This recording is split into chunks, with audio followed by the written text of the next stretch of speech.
ሰላም የዱካ ቤተሰቦች፣ ዛሬ ደግሞ እንዴት የኦንላይን ሱቅ መክፈት እንደምንችል እናያለን። እንደምታዩት የኔ ቢዝነስ የስፖርት አልባሳትና ቁሳቁሶችን የምሸጥ ሲሆን በመጋዘኔ ውስጥ ደግሞ የተለያዩ እቃዎች እንደዚህ ተሰንደው አገኛለሁ። መጋዘን የሚለው ሁለት አይነት ጥቅም ያለው ሲሆን የመጀመሪያው በመጋዘኔ ውስጥ ምን ያህል እቃ ከነዋጋው እና አጠቃላይ መጠን እንዳለ ለመቆጣጠር እና ለመከታተል የሚጠቅመኝ ሲሆን ሁለተኛው ደግሞ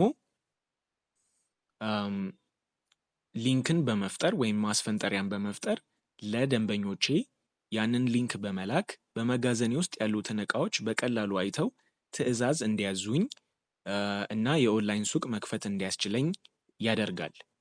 በመጀመሪያ የምናየው እንዴት እቃ ወደ መጋዘናችን መጨመር እንደምንችል ነው። እቃ ይጨምሩ የሚለውን በተን በመንካት እዚህ ላይ የአማርኛ ኪቦርድ ካላችሁ በአማርኛም ታይፕ ማድረግ ትችላላችሁ። እዚህ ጋር ራኒንግ ሹዝ ብዬ ታይፕ አደርጋለሁ፣ የመሮጫ ጫማ ማለት ነው። የግዢ ዋጋ 5000 ብር ነው የገዛሁት። መሸጥ የምፈልገው ደግሞ 6800 ብር ነው። ያለኝ በፍሬ ሲሆን ብዛቱ ደግሞ 10 ነው። የምርት ኮድ የለኝም። እቃው ደግሞ ከ3 በታች ሲሆን አፕሊኬሽኑን እንዲያስታውሰኝ 3 ሲሆን አስታውሰኝ በሚል አስገባለሁ። ቀጥሎ ፒክቸር ወይም ደግሞ ፎቶግራፍ፣ የእቃውን ፎቶግራፍ ማስገባት ስለምፈልግ እዚህ ላይ ፒክቸሩን በመምረጥ አፕሎድ አደርጋለሁ ማለት ነው። ቀጥሎም ይመዝግቡ የሚለውን በመጫን ወደ ዋናው ፔጅ እመለሳለሁ ማለት ነው። እንደምታዩት የመሮጫ ጫማው በዚህ መልኩ 10 ፍሬ ወደ መጋዘኔ እንዳስገባው እንደዚህ አያለው። በምሸጥበትም ጊዜ ምን ያህል እንደሸጥኩኝ እዚህኛው ፔጅ ላይ መከታተል ያስችለኛል። ቀጥሎ አሁን ማድረግ የምፈልገው መጋዘኔ ውስጥ ያሉትን እቃዎች ለደንበኞቼ ባሉበት ሆነው እንዲያዩና ትዕዛዛቸውን እንዲያደርሱኝ ስለምፈልግ አጋራ የሚለውን በተን በመጫን ሊንክ መፍጠር እችላለሁ ወይም ማስፈንጠሪያ መፍጠር እችላለሁ። ቀጥሎም ሊንኩን ኮፒ ካደረግኩኝ በኋላ ወደ ቴሌግራም በመሄድ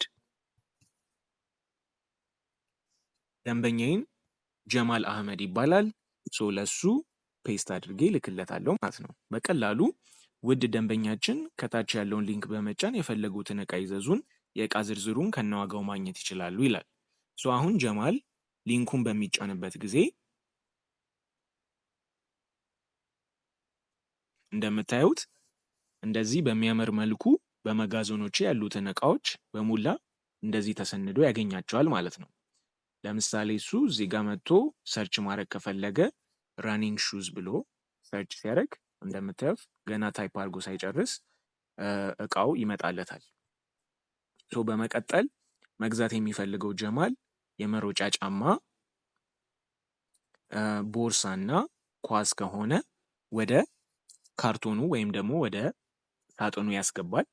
ቀጥሎም ሳጥኑን በመጫን እንደምታዩት አጠቃላይ ዋጋው ከታክስ በፊት 13000 ብር እንደሆነ ያያል።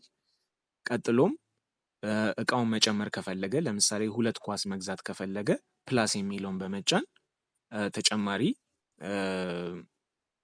ኳስ ያዛል ማለት ነው። በመቀጠልም ፕሮሲድ ቱ ቼክ አውት የሚለውን አረንጓዴ በተን በሚጫንበት ጊዜ እንደምታዩት ከታክስ በኋላ አጠቃላይ ዋጋው በዚህ መልኩ ተሰንዶ ያገኛል ማለት ነው። ከዛም በመቀጠል ስሙን ታይፕ ያደርጋል፣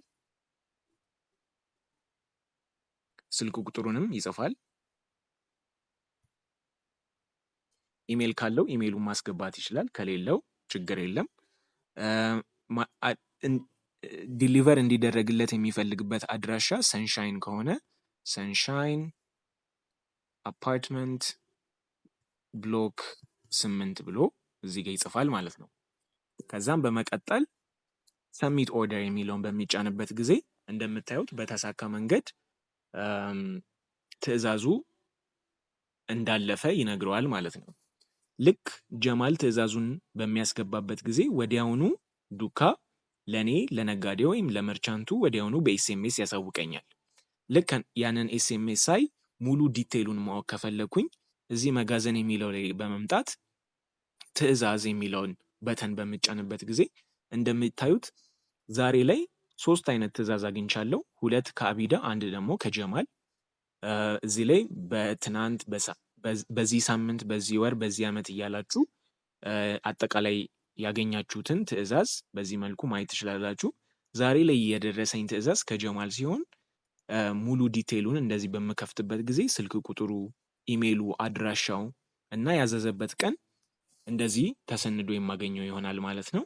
እኔም ወዲያው ስልኩን በመደወል የትኛው ቦታ ላይ ዲሊቨር እንደሚደረግለት ኤግዛክት ሎኬሽኑን በማጣራት ክፍያውን በመሰብሰብ እቃውን ማድረስ እችላለሁ ማለት ነው።